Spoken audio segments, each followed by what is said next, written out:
And so you talk about the cost of living, Alex.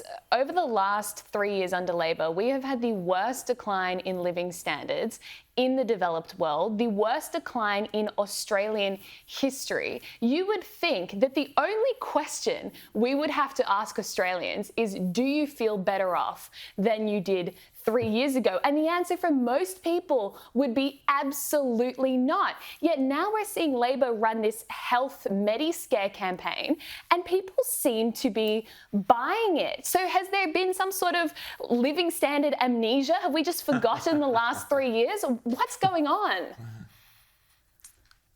No, look, there certainly hasn't been any amnesia from people I'm talking to, and but it is a good question. I mean, Labor, we've seen all this week, Labor have been very good at their politics. I think we have to remember that. Labor, wherever you go, state level, federal level, they get the messaging right, they get the politics right, and they are atrocious at the government angle of it. So people need to remember that. Don't be fooled by the local messaging, which is, you just want things the way they are.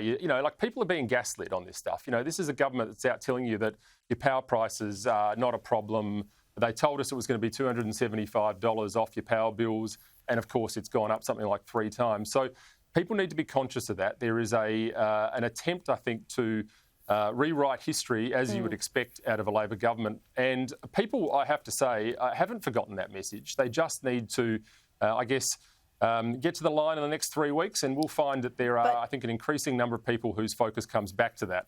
Alex, you pointed out, and everyone accepts that cost of living is the number one issue. We have had a significant decline in living standards, and yet people are not blaming Anthony Albanese for that. The polling is clear on that. In fact, since the election campaign started, Labor have strengthened their position. So how is the coalition failing to communicate that? And how is this one-off tax cut up to $1,200 for individuals going to counter that narrative? Because this just, again, seems to be a vote-buying exercise.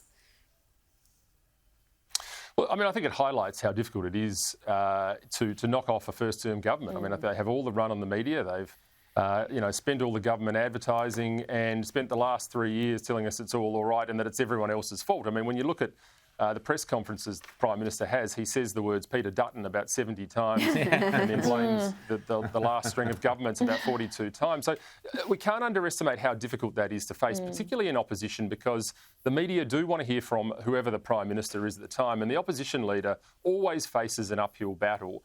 But look, Peter is working around the clock on this, and the team is doing its absolute best to get that messaging across. There are lots of good grassroots members as well. People are, by the way, going to win this election in their own electorates as well. And we're pretty confident we've got people on the ground. I mean, I can certainly say that here in South Australia. If you're voting Liberal, you're getting a good, true Liberal candidate. And that's the best we can do in terms of getting the message across.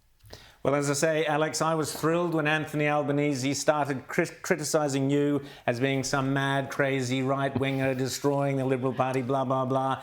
Let's have many more Alex antics in the Liberal Party, I say. But anyway, that's just my opinion. Thanks so much, and good luck to your 2 candidates there, Daniel and Lucy. They sound fantastic. Great.